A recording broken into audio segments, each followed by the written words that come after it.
এই বেসিস গুলো যদি আমরা দেখি অ্যাটমিক স্ট্রাকচার এন্ড পিরিয়ডিক টেবিলের, এই বেসিস গুলো খুব সহজ।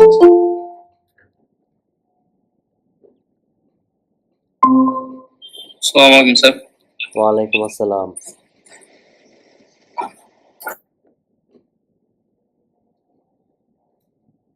এখন এখান থেকে যদি আমরা একটু দেখি, এই বেসিস গুলো আমরা জানি ফান্ডামেন্টালস অফ। স্যার আপনার এখন কেমন আছেন?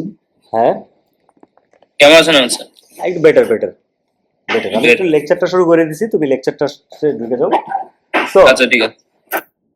এই তিনটা ফান্ডামেন্টালস আমরা অলরেডি জানি। সাবঅ্যাটমিক পার্টিকেলস কি, ও লেভেল থেকে প্রোটন, নিউট্রন, ইলেকট্রন, তাদের পজিশনস, এগুলো আমরা অলরেডি জানি। রিলেটিভ ম্যাস একটা রিলেটিভ নাম্বার, একটা কম্পারেট, অ্যাকচুয়াল ভ্যালু না। আর অ্যাকচুয়াল ভ্যালুগুলোর ক্যালকুলেশন আমাদের এখনো লাগবে না। অ্যাকচুয়াল ভ্যালু আসলে যে ইউনিট দিয়ে করা হয় ওটা অ্যাটমিক ম্যাস ইউনিট আর কি, শর্টে আমু। ওই অ্যাটমিক ম্যাস ইউনিট এইটার ক্যালকুলেশন হয়তো আমাদের কেমিস্ট্রিতে লাগবে না, বাট ফিজিক্সে আছে।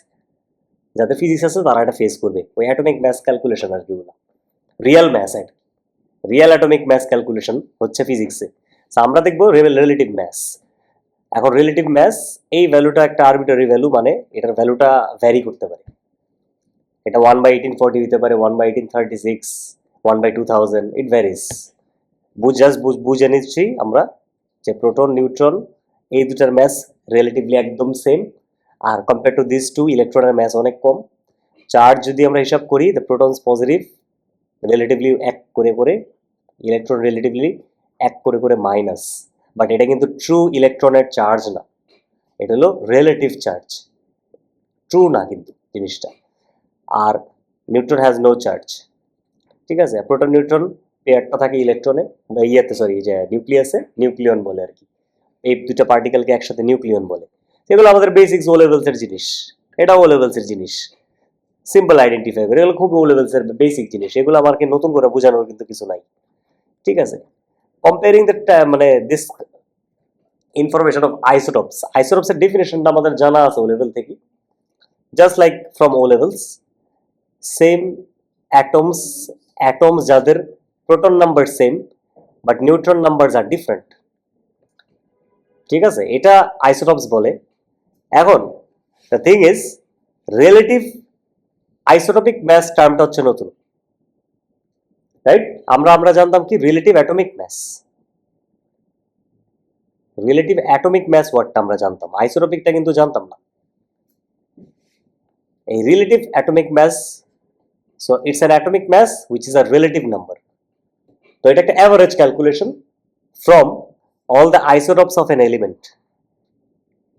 ওকে, সো যখন অনেকগুলা অ্যাটমস আছে এলিমেন্টের, একটা এলিমেন্টারই অনেকগুলো অ্যাটমস আছে, অনেকগুলো আইসোটপস আছে, ওই আইসোটপস গুলার রিলেটিভ অ্যাবান্ডেন্স সহ যে ক্যালকুলেশনটা হবে ওটার অ্যাভারেজটা, ঠিক আছে। ধরে নাও যে লেটস সে আমাদের 5টা আইসোটপ আছে ম্যাগনেসিয়ামের, রেঞ্জিং ফ্রম 24 থেকে 29 ধরো, না 24 থেকে 28 ধরলাম আর কি, 5টা রিলেটিভ পার্সেন্টেজে তারা আছে। ওই পার্সেন্টেজগুলা ওর সাথে মাল্টিপ্লাই করে divide by the total percentage. তো ইন্ডিভিজুয়ালগুলা ডিভাইডেড বাই টোটাল, ওইটা করলে যে রিলেটিভ নাম্বারটা, মানে যেই পার্সেন্টেজ, যেই মানে এক্সাক্ট ভ্যালুটা আসতেছে, এই ভ্যালুটাই হচ্ছে আমাদের রিলেটিভ অ্যাটমিক ম্যাস। কিন্তু আমরা যখন ডেফিনেশনটা দিই তখন এই রিলেটিভ ওয়ার্ডটাকে ডিফাইন করার জন্য we give that definition compare to 1/12। এই জিনিসটা আমরা বলি compare to 1/12 the mass of 1/12 of the mass of one atom of carbon 12। তার মানে কার্বন 12 একটা আইসোটোপ যেটার ম্যাস নাম্বার হচ্ছে 12।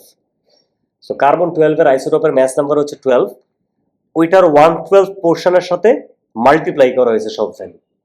তাহলে 1/12 of 12 ইজ অলওয়েজ 1।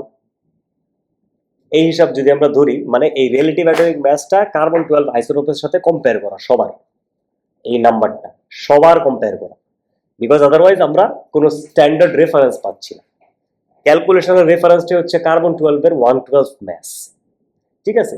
ওইটার ইনস্ট্রুমেন্টাল ক্যালকুলেশন, ক্যালিব্রেশন কিভাবে আসলো, এগুলো হচ্ছে হায়ার লেভেল কেমিস্ট্রি। এই ডিটেলসগুলো তারাই জানবে যারা এই কেমিস্ট্রিটা নিয়ে আরো হায়ার লেভেলে পড়বে। আমাদের এখন ওই জিনিসটা নাই, এখানে এ লেভেলসও নাই। সো আমাদের এটা বদার করতেছি না আমরা কিভাবে আসছে, আর এটা রিলেটেড এখন পর্যন্ত কোনো কোয়েশ্চেন আসেও নেই, আসবেও না। 17 তারিখে ট্রেনিং আছে এ লেভেলসের আমাদের, ওখান থেকে আরো ফার্দার ইনফরমেশন জানতে পারবো যে কোনো চেঞ্জেস আছে নাকি। ওকে, সো লেটস সি। 17 তারিখ মনে হয় তাহলে সানডে পড়তেছে না, নেক্সট সানডে তাহলে ক্লাসটা হবে না। হ্যাঁ, ব্রিটিশ কাউন্সিলের মানে হচ্ছে এডেক্সেল এর যে ট্রেনিং আছে সামনের উইকেন্ডে। তো 17 তারিখে আমাদের এ লেভেলসের ট্রেনিংটা, তো 17 তারিখে আমি জানতে পারবো কোনো চেঞ্জেস হবে নাকি বা সিলেবাসের কোনো আপডেট আছে নাকি। আচ্ছা, নাও আইসোটপস রিলেটেড আর কি কি ইনফরমেশন আছে। সো রিলেটিভ অ্যাটমিক মাস তো জানা গেল জিনিসটা কি। It's mass of an it's the average mass of all the isotopes of an element compared to 1/12 of carbon 12 atom. এটা হলো রিলেটিভ অ্যাটমিক মাস। তাহলে রিলেটিভ আইসোটপিক মাস কি? এটা হচ্ছে mass of one atom of an isotope, মানে isotope গুলার যে এতগুলা সবগুলা আছে এগুলার mass গুলা compared to 1/12।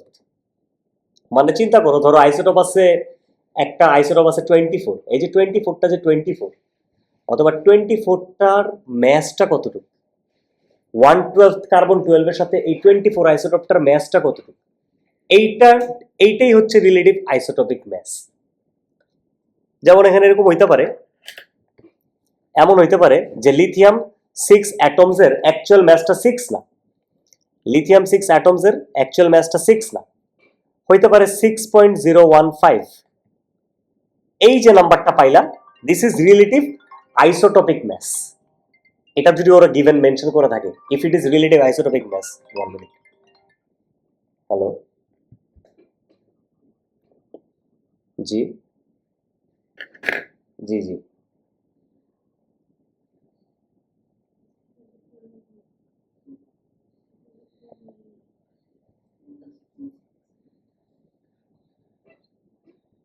হ্যাঁ হ্যাঁ হ্যাঁ হ্যাঁ, ওইটা বললাম একটু আগে, ওই যে রিসেপশনে ছিল আর কি, ওইটা পরে আমি এটা একটু ইয়ে করলাম আর কি, কনফার্ম করলাম। হ্যাঁ আচ্ছা, হ্যাঁ হ্যাঁ হ্যাঁ হ্যাঁ হ্যাঁ ওইটাই, ঠিক আছে, ওকে, ঠিক আছে, থ্যাংক ইউ। আচ্ছা, সো এই যে মাঝে মাঝে এরকম হইতে পারে যে আইসোটপিক ম্যাস যদি মেনশন করে লিথিয়াম 6, লিথিয়াম 7, এখন এটা এক্স্যাক্টলি এইটা তো ম্যাস নাম্বার হিসাবে ধরা হচ্ছে আইসোটপের, but it is not actually the mass, it is not actually, it's just mass number. এই নাম্বারটা হচ্ছে ম্যাস নাম্বার, বাট এটা কিন্তু তার আইসোটপিক ম্যাস না। আইসোটপিক ম্যাস আরো স্পেসিফিক হবে, কারণ ওই ম্যাসটা কম্পেয়ার করা হয়েছে 1/12 অফ কার্বন 12 এর সাথে, ওইটা আরো স্পেসিফিক হবে, কারণ এটার একটা সার্টেন পার্সেন্টেজ আছে। পার্সেন্টেজ সহ ওই যে ম্যাস নাম্বারটা, দ্যাটস রিলেটিভ আইসোটপিক ম্যাস। ওই 100%-এর মধ্যে এটা হচ্ছে এত পার্সেন্ট, তো ম্যাস যে নাম্বারটা আসবে প্রিসাইজ, ওই প্রিসাইজ নাম্বারটা হবে রিলেটিভ আইসোটপিক ম্যাস। তাহলে difference between relative atomic mass and isotopic mass হচ্ছে, অ্যাটমিক ম্যাস হচ্ছে সবগুলা রিলেটিভ আইসোটপিক ম্যাসগুলোকে অ্যাড করলে যে নাম্বারটা আসবে, বুঝছো, সবগুলো রিলেটিভ আইসোটপিক ম্যাস অ্যাড করার পর এভারেজ যে নাম্বারটা আসবে, that is relative atomic mass. আর রিলেটিভ আইসোটপিক ম্যাস হচ্ছে প্রত্যেকটা আইসোটপের ইন্ডিভিজুয়াল ম্যাসগুলা, ওই পুরো স্যাম্পলের মধ্যে ইন্ডিভিজুয়াল ম্যাসগুলা, দুইটাকেই কম্পেয়ার করা হয়েছে কিন্তু উইথ কি বলে কার্বন 12 এর 1/12। এগুলো হলো ডেফিনিশনটা তোমাদেরকে ব্রেকডাউন করে দিলাম, যদি ডেফিনিশনটা রিলেটেড এমসিকিউ থাকে যাতে আমরা ক্লিয়ার হইতে পারি যে কোন কোন জিনিসগুলো হচ্ছে এখানে প্রিসাইজ। সো আইসোটপের জন্য সবসময় মেনশন করবা mass of one isotope, mass of an isotope, ঠিক আছে, compared to 1/12 of carbon 12। আর রিলেটিভ অ্যাটমিক ম্যাস হচ্ছে average mass of all the isotopes. ডিফারেন্সটা বোঝা গেছে, কম্পেয়ার টু 1/12 কিন্তু সব জায়গায়। এবার আমরা এরপরের পয়েন্টটা দেখো, কোনটা? ডেফিনেশন এটাই হবে। কফির স্বাদই চেঞ্জ হয়ে গেছে, আমার মুখে এখনো সুইট বুঝতে পারি না ঠিক মতো, এখনো টেস্ট বার্ড চেঞ্জ হয়ে গেছে। আচ্ছা, আইসোটপস এর এই পয়েন্টটা খুব ইম্পর্টেন্ট। আইসোটপ অনেকগুলো হইতে পারে একটা এলিমেন্টের, সবার ইলেকট্রন তো same, because the number of proton is same. এখন ইলেকট্রন সেম হইলে configuration same, electron arrangement same, electron structure same, এগুলো সব কনফিগারেশনই বোঝাচ্ছে। যেহেতু এগুলো same, electron same, electronic configuration, structure সবকিছু সেম, কেমিক্যাল রিয়াকশন সেম হবে, এক্স্যাক্টলি সেম হবে, সিমিলারও না, সেম, ডাইরেক্ট সেম হবে। কিন্তু তাদের ফিজিক্যাল প্রপার্টিজ ভ্যারি করতে পারে, ম্যাসের উপরে ডিপেন্ড করতেছে। ফিজিক্যাল প্রপার্টিটা ম্যাসের উপরে, ডেন্সিটি এগুলো ম্যাসের উপরে ডিপেন্ড করে। একটা আরেকটা থেকে একটু বেশি ডেন্সার হইতে পারে, because the mass number is different. ঠিক আছে, এখানে ডেফিনেশন দুইটারই দেওয়া আছে। ঠিক আছে, যদি কখনো মলিকিউলার হিসাবে চাই, ঠিক আছে, ইটস দ্য মলিকিউল। ঠিক আছে, অ্যাভারেজ ম্যাস অফ মলিকিউল। আর মলিকুলার ম্যাস সবসময় কিন্তু মলিকিউলসের জন্য, আয়নিক কম্পাউন্ডসের জন্য না। First you need to understand what is an ionic compound and covalent compound, ওটা তো আমরা অলরেডি জানি। এবার এই রিলেটিভ অ্যাটমিক ম্যাস, ভদ্রলোক যে আসছে, এবার হলো ডিটেলস। আসছে এটা কেমনে? একটা প্রসেস আছে, the process is called mass spectrometry. Mass spectrometry, এই প্রসেসটা দিয়ে আসছে পুরো জিনিসটা। এখন এই ম্যাস স্পেকট্রোমেট্রি করা হয় একটা ম্যাস স্পেকট্রোমিটারের মধ্যে। এটা দেখতে কেমন? পুরো জিনিসটা আছে নেক্সট পেজে। Mass spectrometer can be used to determine all isotopes present in a sample of an element and to therefore identify elements. আমি একটু পরে পেজে আগে তোমাদেরকে জিনিসটা দেখাই।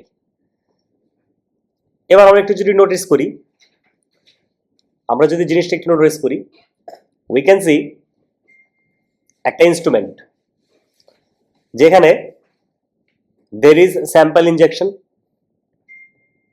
স্যাম্পল আমরা ইনজেক্ট করতেছি একটা আয়নাইজেশন চেম্বারে। there is an ionization chamber, তাহলে এইখানে ওয়ার্ডটা হচ্ছে আয়নাইজেশন চেম্বার। তো এই চেম্বারের মধ্যে কি করব? আয়নাইজেশন।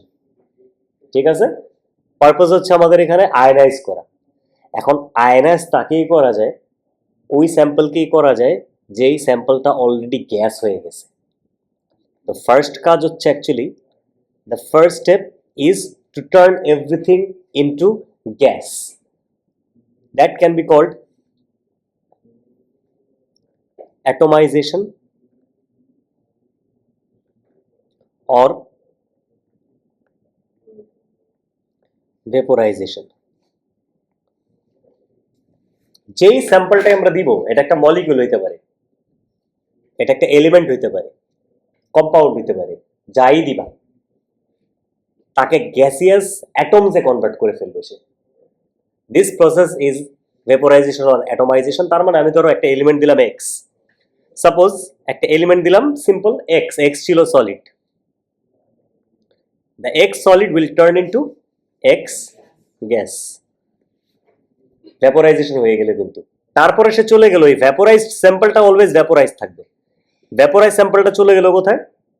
আয়নাইজেশন চেম্বারে। এখন আয়নাইজেশন চেম্বারে আয়নাইজড হবে। How this ionisation will work? It's very simple. আয়নাইজেশনটা এরকম, আয়নাইজেশনটাকে যদি আমরা একটু সামারাইজ করে দিই, আয়নাইজেশনটা এরকম, এই যে গ্যাসিয়াস স্যাম্পলটা ঢুকলো, it will lose an electron. So if it loses one electron, it becomes a gaseous positive ion. Or electron একটা বের হয়ে গেল, লাইক দিস। একটা ইকুয়েশনে যদি আমরা রিপ্রেজেন্ট করি, ইলেকট্রন একটা বের হয়ে গেল, খুব সহজ জিনিস কিন্তু। সো ইলেকট্রন কিন্তু একটাই যাচ্ছে, দুইটা যাচ্ছে না, তিনটা যাচ্ছে না, যাইতে পারে যদি হেভিলি তার বোম্বার্ডমেন্ট হয়। এই বোম্বার্ডমেন্টটা করতেছে, ওখানে একটা লেখা আছে ইলেকট্রন গান। আমাদের এই যে বাল্বের মধ্যে আগে ছিল না ফিলামেন্ট বাল্বগুলা, ফিলামেন্ট বাল্বে কিন্তু এক্স্যাক্টলি সেম মানে কনটেক্সটেই কাজ করে জিনিসটা। হাই এনার্জি ইলেকট্রন কিন্তু গ্যাস ভিতরে যেটা থাকে ওই গ্যাসকে বাড়ি মারলে কিন্তু ইলেকট্রন বের হয়ে যায় ওর থেকে, তখনই কিন্তু এই ইলুমিনেশনটা হয়। সো এই সেম কনসেপ্টে এখানেও গ্যাসিয়াস স্যাম্পলকে হাই এনার্জি ইলেকট্রন দিয়ে বাড়ি মারা হচ্ছে। হাই এনার্জি ইলেকট্রন দিয়ে বাড়ি মারার কারণে it loses electron. Sometimes it can lose 2 electrons. If it directly loses 2 electrons, তাহলে কিন্তু এটা 2 প্লাস হয়ে যেত। ঠিক আছে, তো ইউজুয়ালি ওরকম হয় না, ইউজুয়ালি একটা ইলেকট্রনই বের হয়। ঠিক আছে, so this is an ionisation process, ion হয়ে গেল না gaseous, then it starts to pass through the electric field. Electric field, okay, এই ইলেকট্রিক ফিল্ড হচ্ছে দুই পাশেই কিন্তু দুইটা পজিটিভ প্লেটস আছে, পজিটিভ প্লেট। এখন পজিটিভ পজিটিভ রিপেল করে একজন আরেকজনকে, রাইট? ইকুয়ালি চার্জ প্লেট থাকতে হবে কিন্তু। এখন যখন আয়নটা এই প্লেট দিয়ে প্লেটের কাছে যায়, সে না উপরে যেতে পারবে না নিচে যেতে পারবে, বিকজ দুই সাইডে তো তাকে ইকুয়ালি রিপেল করা হচ্ছে। The only way to go is forward.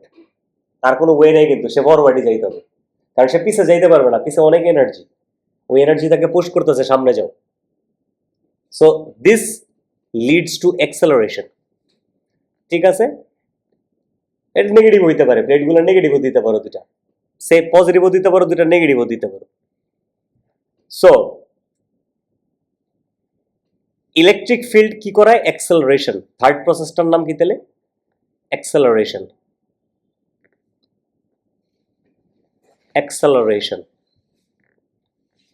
যেখানে আয়ন্সগুলো অ্যাক্সেলারেটেড হয়। There is the fourth step now, ঠিক আছে? ডিফ্লেকশন। এখন এই ডিফ্লেকশন করার জন্য you use magnetic field. Magnetic field, electromagnet use করবা। এখন ম্যাগনেটটা ইউজ করার কারণে ম্যাগনেটিক ফিল্ড লাইন্স ক্রিয়েট হয়। এখন ম্যাগনেটিক ফিল্ড চার্জে কিন্তু সব সময় এফেক্ট করবেই, বেসিক। Deflection, deflection. সো ডিফ্লেকশনটা এইটাই হচ্ছে আসল, কারণ ডিফ্লেক্ট ঠিকঠাক মতো হইতে পারলে ডিটেকশন হবে, নাহলে ডিটেকশন হবে না। এই ডিফ্লেকশনটাই সবার সেম না। আইসোটোপস অ্যাক্সেলারেশন যেমন সবার সেম না, ডিফ্লেকশনও সবার সেম না, because mass numbers are not same of isotopes. যে heavier isotopes will have less deflection. বড় আইসোটোপসের ডিফ্লেকশন বেশি, মানে ছোট ছোট আইসোটোপসের ডিফ্লেকশনটা বেশি হবে, হেভি আর আইসোটোপসের ডিফ্লেকশনটা কম হবে। কারণ চার্জ এখানে something is considered mass to charge ratio, mass to charge, mass by charge, okay? এখানে ম্যাস বাই চার্জ রেশিও ধরা হবে। এখন ম্যাস বাই চার্জ রেশিও যদি বুঝতে হয়, সাপোজ উই হ্যাভ টু আইসোটোপস, একটা এক্স হচ্ছে ধরো 12, একটা এক্স ধরো 13, দুজনই প্লাস প্লাস হয়ে যাচ্ছে না দুজনই? আচ্ছা, তাহলে দুজনের যদি ম্যাস টু চার্জ করো, দিস ইজ 12/1, দিস ইজ 13/1, বোঝা যাচ্ছে ম্যাস টু চার্জ কার বেশি? 13 প্লাসেরটা, এটার ম্যাস টু চার্জ বেশি না? যার বেশি হবে সে ডিফ্লেক্ট করবে কম, সো লেস ডিফ্লেকশন হবে, লেস ডিফ্লেকশন হবে 13x প্লাসটা এটার, কারণ এটা তো ম্যাস টু চার্জ বড়। এখন যার ম্যাস টু চার্জ বড় তার ডিফ্লেকশন কম, যার ম্যাস টু চার্জ ছোট তার ডিফ্লেকশনটা কিন্তু বেশি, because it is lighter, it can deflect more. বুঝা গেছে জিনিসটা? সো এখানে কনফিউশন রাখা যাবে না যে বড় হেভিয়ার হইলেই হবে না, বিষয়টা এরকম না। Compare the mass to charge ratios. এখন এমন হইতে পারে একটার ম্যাস বেশি কিন্তু তার চার্জও বেশি, হইতে পারে না? ম্যাস বেশি চার্জও বেশি। সাপোজ দুইটা আইসোটোপ আমি এখানে যদি আলাদা আলাদা করে লিখি, ডিফারেন্ট এলিমেন্টের আইসোটোপস, ধরো 65 কপার 2+ লেখা আছে, আর আরেকটা ছিল ধরো, না এটা না,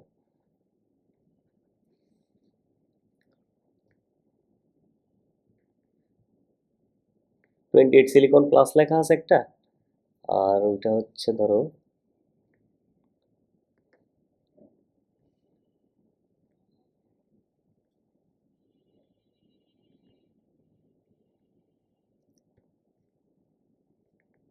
না, এটা তো কম্পেয়ার, তাও একটা জাস্ট নর্মাল কম্প্যারিজন। দেখো এটার ম্যাস টু চার্জ হচ্ছে, সিলিকনেরটার হচ্ছে ম্যাস টু চার্জ হচ্ছে 28/1 কিন্তু, আর এটার ম্যাস টু চার্জ হচ্ছে কিন্তু 63/2। তাহলে ঘুরে ফিরে দেখো এই ভ্যালুটা হচ্ছে 28, আর এই ভ্যালুটা কিন্তু এখন তাহলে হয়ে যাচ্ছে 32.5। 31.5 31.5। তাহলে এই ভ্যালুটা যার ছোট ও কিন্তু ডিফ্লেক্ট করবে বেশি, ঠিক আছে। This will have more deflection, কারণ ওর ম্যাচ টু চার্জ কিন্তু কম। সবসময় তাহলে ম্যাচ টু চার্জ দেখতে হবে, জাস্ট ম্যাচ নাম্বার দেখে কম্পেয়ার করা যাবে না। Don't just see the mass number and compare, দেখবা ম্যাচ এবং চার্জের রেশিওটা। ক্লিয়ার? তাহলে আমরা 4 নাম্বার কাজ বুঝে গেলাম। এখন এখানে পাথওয়েটা দেখে বোঝার চেষ্টা করো। Look at the pathways. যার ম্যাচ টু চার্জের রেশিওটা দেখো ছোট, বোঝা যাচ্ছে কি কে বেশি ডিফ্লেক্ট করলো। ধরো 3টা পাথ, এখানে আমি 3টা পাথ দেখাচ্ছি। ধরো হাইলাইট করে যদি আমি দেখি, দিস ইজ ওয়ান পাথ, আরেকটা পাথ হচ্ছে এই গ্রিনটা। গ্রিনটা মনে হয় একদম ডিটেকশন পর্যন্ত আসছে, গ্রিনটা ফুললি ডিটেক্ট হয়েছে। আর আরেকটা যদি আমি দেখাই, এখানে রেডটা আসতে পারেনি। এখন দ্য লিস্ট ডিফ্লেকশন হচ্ছে রেড, তাহলে সবচেয়ে হেভিয়েস্ট বা সবচেয়ে largest mass to charge ratio হচ্ছে রেডের, ডিফ্লেক্ট হইতে পারেনি বেশি। আর সবচেয়ে বেশি ডিফ্লেক্ট করে ফেলছে কি? ইয়েলোটা একদম ফার্স্ট রেডটা সবচেয়ে বেশি ডিফ্লেক্ট করে ফেলছে। এখন ডিফ্লেক্ট করার পর সে ডিটেকশন জোনে যাইতে পারেনি। সো এইখানেই হচ্ছে আসল খেলা। আইসোটপস অনেকগুলা হয়, আইসোটপস কিন্তু অনেকগুলা ক্রিয়েট হয়, কিন্তু সবাই কিন্তু ডিটেকশন জোন পর্যন্ত যাইতে পারে না। যারা যারা ডিটেকশন জোনে ঢুকতে পারছে ওই আইসোটপস গুলাই স্টেবল, আর যারা ঢুকতে পারে না ওই আইসোটপস গুলো স্টেবল না। Stable isotope will always bypass the detection zone, মানে ডিফ্লেকশন জোন। বোঝা গেছে? এভাবেই কিন্তু সবগুলার যে কারা কারা স্টেবল আইসোটপ আগে ডিটেকশন করা হয়েছে, তারপর কিন্তু ওদের অ্যাভারেজ করেই কিন্তু রিলেটিভ অ্যাটমিক ম্যাচটা করা হয়েছে। বুঝতে পারছো কিভাবে তাহলে তোমাদের এই ক্যালকুলেশনটা আসছে? আমরা শুধু বলছে কি করছি, আমাদের খালি নাম্বারগুলো দিয়ে দিছে, আমরা ক্যালকুলেশনটা ফিল আপ করছি, right? Sir electric field from plate এটা নেগেটিভ কেন হয় স্যার? अगेन ভুলে গেছি। হ্যাঁ, আসতেছি একটা মিনিট। হ্যাঁ স্যার এই যে ইলেকট্রিক ফিল্ড ফ্রম প্লেট এটা নেগেটিভ কেন হয় अगेन স্যার? আচ্ছা, ওইটা ইলেকট্রিক ফিল্ডটা। হ্যাঁ এটা একটু ভুলে গেছি স্যার।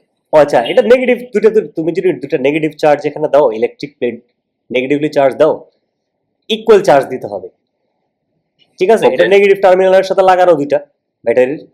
তো মেইন কথা হলো এই দুইটা যদি ইকুয়াল চার্জ দাও, তাহলেই কিন্তু ভিতরে যে আয়নটা আসবে সে ইকুয়ালি দুই সাইডে পুলড হবে, so it must get accelerated. ও আচ্ছা আচ্ছা আচ্ছা। নাইলে তো তোমার যদি পজিটিভ আর নেগেটিভ দাও, তো সে তো যে কোনো একটার দিকে পুস্ট হয়ে যাবে। এখানে দেখো পটেনশিয়াল ডিফারেন্স ক্রিয়েট হয়ে যাচ্ছে। You cannot create a potential difference, potential difference create করা যাবে না এখানে, ঠিক আছে? একই চার্জ রাখতে হবে। আচ্ছা স্যার, তাহলে পজিটিভ হলে কি স্যার এটা নেগেটিভ অ্যাক্সেলারেশন হবে? না, দুইটাই হইতে পারে, দুইটাতে এক্সেলারেশনই হবে। আইদার ইউ ক্যান গিভ মানে লাইক চার্জেস রাখতে হবে, ঠিক আছে? আচ্ছা আচ্ছা। লাইক চার্জেস নেগেটিভ রাখলে হচ্ছে এদিকেও পুলড হবে এদিকেও পুলড হবে, তো সামনের দিকে বেশি মুভ করার চান্স বেশি। আর যদি পজিটিভ রাখো, এই জায়গায় একটা কনজেশন হওয়ার ক্রিয়েট হওয়ার চান্স বেশি পজিটিভ রাখলে, কারণ ইনকামিং চার্জটাও কিন্তু পজিটিভ। তো পজিটিভ কিন্তু ঢোকার আগে রিপেল করে দেওয়ার চেষ্টা করতে পারে, ঠিক আছে? So it's better to keep two negative charges. দুইটা নেগেটিভ চার্জ রাখলে সুবিধা, কারণ কি এই ভিতর দিয়ে এই পজিটিভটা ইজিলি চলে আসতে পারবে, কারণ নেগেটিভ পজিটিভকে টানতেছে নিজে দিকে, ঠিক আছে? আচ্ছা আচ্ছা একটা মিনিট বুঝতে দাও, পারছি। ওই যে আমার পুরান স্টুডেন্ট আসছে, ওর সাথে একটু হাই হ্যালো করে আসি। ওকে বুঝতে পারছি।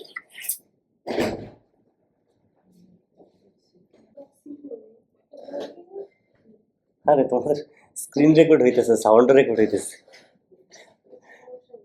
আচ্ছা, আরেকটু বাকি আছে, এই জিনিসটা পুরো কনক্লুড করি আমরা। নাও ইউ সি, ইয়া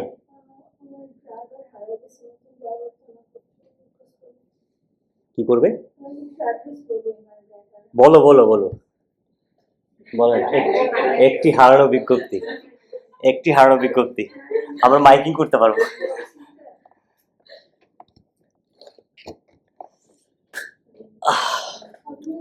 হারাই যাও না, হ্যাঁ হারাই যাও না।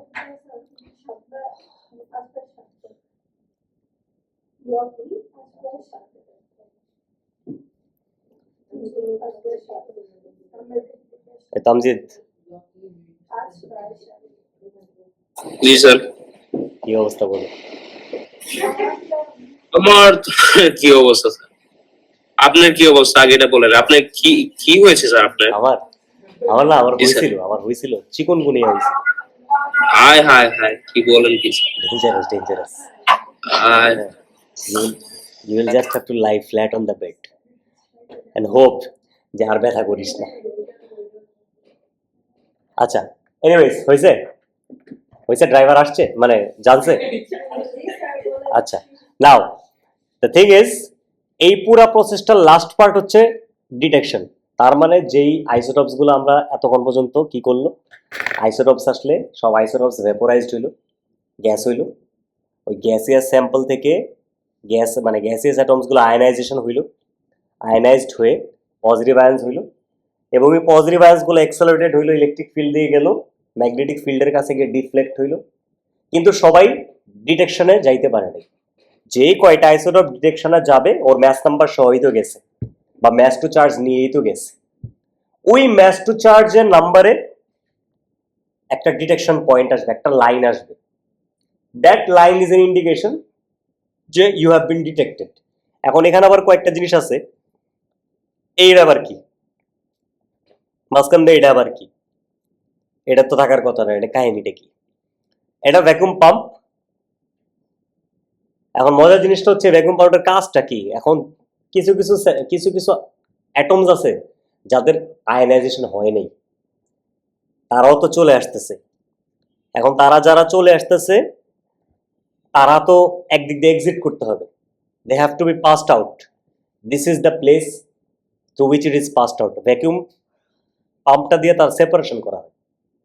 ভ্যাকুয়াম পাম্প আনআয়নাইজড পার্টিকেলসকে নিয়ে নেয়, আয়নাইজড পার্টিকেলসকে পাস করতে দেয়, আনআয়নাইজড পার্টিকেলসকে নিয়ে নেয়। বুঝছো? ভ্যাকুয়াম পাম্পটার কাজটা কি দিলে? আনআয়নাইজড পার্টিকেলসকে নিয়ে নিবে, আয়নাইজড পার্টিকেলস চলে যাবে এখান থেকে, সামনে চলে যাবে। সো এই হলো কাহিনী। আয়ন ডিটেকশন হচ্ছে ওইটা একটা সুন্দর সিগন্যাল অ্যাম্পলিফায়ারের সাথে লাগানো, যাতে রিডিংটা বড় আসতে পারে। বোঝা গেছে জিনিসটা কি?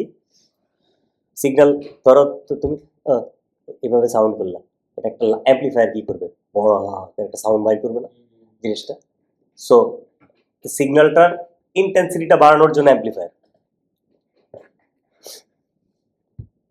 লেমনেস একটু কমে গেছে মনে হয়, আবার আসবে, ইট উইল কাম ব্যাক। ঠিক আছে, এই হলো আমাদের লাস্টের যে ইয়েটা থাকে, ইন্টারপ্রিটেশনটা থাকে। সো আমরা এখানে দেখতে পারতেছি আমাদের চারটা ইন্টেন্সিটিতে কিন্তু রিডিং আসছে, 183, 184, 182 আর 186 এ, রাইট? এই চারটা আইসোটপ, তার মানে দেয়ার আর 4 আইসোটপস। একটা 182 তে, 183 তে, 184 এ আর 186 এ, রাইট? এখানে আমাদের 100% এর অ্যাবান্ডেন্স থাকতে পারে। এই অ্যাবান্ডেন্স, এই হাইটগুলো তার অ্যাবান্ডেন্স না। এখন এখানে বিভিন্ন পার্সেন্টেজ অ্যাবান্ডেন্সটা ডিভাইড হয়ে যেতে পারে, অথবা তারা এখানে কোনো কিছু লিখলো না, এখানে পাশে মেনশন করে দিল কে কত পার্সেন্ট অ্যাবান্ডেন্সের ভ্যালুটা দিয়ে দিল। আফটার মানে সিইং দ্যাট অ্যাবান্ডেন্স গুলো আমরা এখন জানি কত, কার কোনটা কত, আইসোটপসের ম্যাচ গুলোও জানি কত, ম্যাচ জানি, অ্যাবান্ডেন্স জানি, তারপর অ্যাভারেজটা ক্যালকুলেট করা কোনো ব্যাপার আমাদের জন্য নট আ প্রবলেম। লাস্টে পরে এই ক্যালকুলেশনটা করা হয়।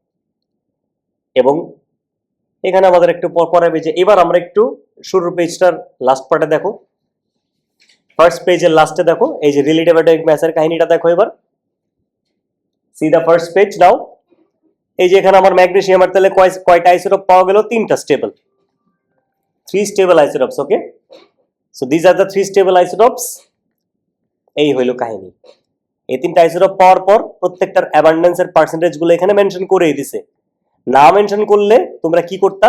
এই হাইট ম্যাচ করে নিতা, right? By matching the height we can find the abundance. হাইটটা মেনশন করে নিলাম। সো এরপরে লাস্টে আমাদের কি করতে হবে? এবার তোমরা যে এই পেজে আসবা, এখানে ক্যালকুলেশনটা চলে আসছে থার্ড পেজে। There you have the calculation. ক্যালকুলেশনটা অ্যাভারেজ করে 1 ডেসিমাল প্লেসেস এর রেজাল্ট দেওয়া হয়েছে এখানে, বা 3 সিগনিফিকেন্ট ফিগার্স বলা যায়। অ্যাভারেজটা বুঝছো কিভাবে ক্যালকুলেট করে ফেলছে? আচ্ছা, এখন এইটুক যদি আমাদের বুঝি, নিচে কয়েকটা ইউজ লেখা আছে, ওটা ক্লোরিনেরটা আমি পরে আসতেছি, আগে ইউজ গুলো একটু দেখে নি। তাহলে এই ম্যাস স্পেকট্রোমেট্রিটার ইউজটা কোন কোন জায়গায় আছে? It has been included in planetary space probes so that elements or other planets can be identified. তার মানে অন্যান্য প্ল্যানেটে যদি যায় প্রোবরা, ওখানে তো আইডেন্টিফাই করতে হবে এলিমেন্টটা কি, রিলেটিভ ক্যালকুলেশন করতে হবে না? তো ম্যাস স্পেকট্রোমিটারের সাথে ক্যালিব্রেশন করা আছে, ও ডিটেকশন করবে, ও স্যাম্পল নিবে, ম্যাস স্পেকট্রোমেট্রি করবে, রেফারেন্স পয়েন্ট ওর ক্রিয়েট করা আছে, ওখান থেকে ডিটেক্ট করে ফেলবে, ও আচ্ছা তুমি তো ম্যাগনেসিয়াম, কারণ ম্যাগনেসিয়ামের সাথে ও মিলবে তো। ঠিক আছে? এবং এটাও বলছে on elements on other planets can have a different composition of isotopes. Planet আর্থের মধ্যে যেভাবে ওদের কম্পোজিশন আছে, ম্যাগনেসিয়ামের যেমন আইসোটপস ম্যাগনেসিয়াম 24, 25, 26 পাওয়া গেছে, মার্সে ওটা নাও হইতে পারে, মার্সেও ম্যাগনেসিয়াম আছে ধরো, বাট ওখানে ধরো তার ম্যাচ নাম্বার গুলো একটু ডিফারেন্ট হইতে পারে। এমন হইতে পারে কার্বনের ম্যাচ নাম্বার মার্সে ডিফারেন্ট, কারণ তো রিলেটিভ নাম্বার, ঠিক না? এটা তো রিলেটিভ ইউনিট, এটা কি অ্যাবসলিউট ইউনিট? কার্বন 12 তে অ্যাবসলিউট না, কার্বন 12 আমরা আমাদের আর্থে অ্যাবসলিউট, কারণ এটা আমার রেফারেন্স পয়েন্ট। কিন্তু মার্সে তো অ্যাটমিক ম্যাস ইউনিটটা সেম নাও থাকতে পারে, বুঝছো? এগুলো হায়ার লেভেল স্টাডিজ আর কি, যেগুলো তোমাদের ফিউচারে লাগতে পারে। ড্রাগ টেস্টিং, এটা তো অনেক দরকার, এটা প্রচুর ইউজ হয় অ্যাকচুয়ালি। ম্যাস স্পেকট্রোমিটার এই ইয়ে করে বিভিন্ন ওই যে ব্লাড স্যাম্পলে কেমিক্যাল দিয়ে ম্যাচ করা হয় আর কি, যে এই স্যাম্পলসগুলো আছে নাকি, ইউরিন নেয়, ইউরিন স্যাম্পল নেয়, ব্লাড নেয়, তারপরে টেস্টিং করে দেখে, ম্যাস স্পেকট্রোমিটারের মধ্যে ফ্র্যাগমেন্টেশন টেস্টিং করে দেখে যে ফ্র্যাগমেন্টসগুলো এগুলো এই পোর্শনগুলো আছে, তার মানে এই সাবস্টেন্স ও নিছে, এগুলো নাই তাহলে ও নেয়নি। এটার জন্য কোয়ালিটি কন্ট্রোলও লাগে, বিভিন্ন মলিকিউলসের সাথে স্যাম্পলিং করে দেখা হয়। আর আরেকটা হচ্ছে রেডিও অ্যাক্টিভ রেটিং, to determine age of fossils or humanity. এটাই সবচেয়ে বেশি ইউজ হইতো আর কি, এটাই সবচেয়ে বেশি বড় ইউজ ছিল। কার্বন ডেটিং যেটাকে বলে, শর্টকাটে বলো না ফরেনসিক সায়েন্স অথবা কার্বন ডেটিং, ডেট বের করা যে কত বছর পুরানো হইতে পারে, ওটা ওই স্যাম্পলিং করে করে আইসোটোপ দিয়ে মেজারমেন্ট করে আর কি, যে এটা কত পুরানো আইসোটোপ।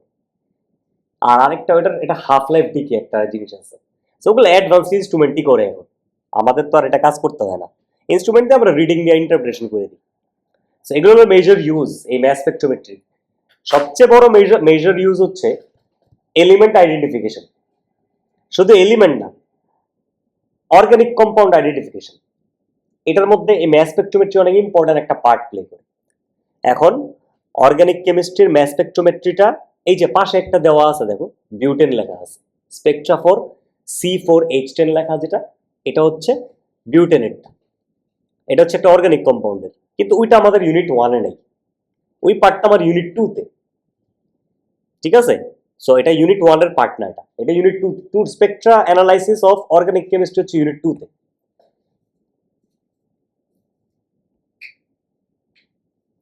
কম্পাউন্ডারের যে পাশে লেখা আছে দেখো, এই পাশে লেফট সাইডে measuring the MR of a molecule, এটাও অনেক ইম্পর্টেন্ট একটা জিনিস। টোটাল একটা মলিকিউলের এমআর বের করা, এটাও কিন্তু ম্যাস স্পেকট্রোমেট্রি দিয়েই হয়। হ্যাঁ, না আছে, আমি একটু সময় নিতেছি আর কি। তো এইটা আমরা একটু নেক্সট ক্লাসে স্টার্ট করবো, এটা যে ক্লোরিন আর ব্রোমিন বিভিন্ন মলিকিউলসকে ডিটেকশন এবং তাদের রিডিংস এর অ্যানালাইসিস, এই ক্লোরিন আর ব্রোমিন অনেক ইম্পর্টেন্ট, তো এই দুটো অনেক important, chlorine bromine as individual molecules, আর ক্লোরিন ব্রোমিন অ্যাটমস বিভিন্ন কম্পাউন্ডে থাকলে যে চেঞ্জেসগুলো, ওইটা আমরা পড়বো নেক্সট ক্লাসে, ঠিক আছে? Introduction to mass spectrometry, introduction to atomic structure, তোমরা একটু এখনো পাও নাই, অ্যাটমিক স্ট্রাকচারটা পুরোটা পাও নাই, কিন্তু ম্যাস স্পেকট্রোমেট্রি আগে আইসোটোপ জেনে নিস, ঠিক আছে?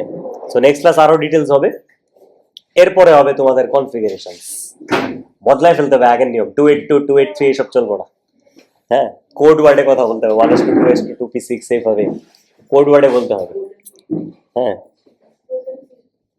গোল্ডেন ফি, হ্যাঁ নিচ্ছি। সো ঠিক আছে, আমরা এখানে শেষ করি। আজকের জন্য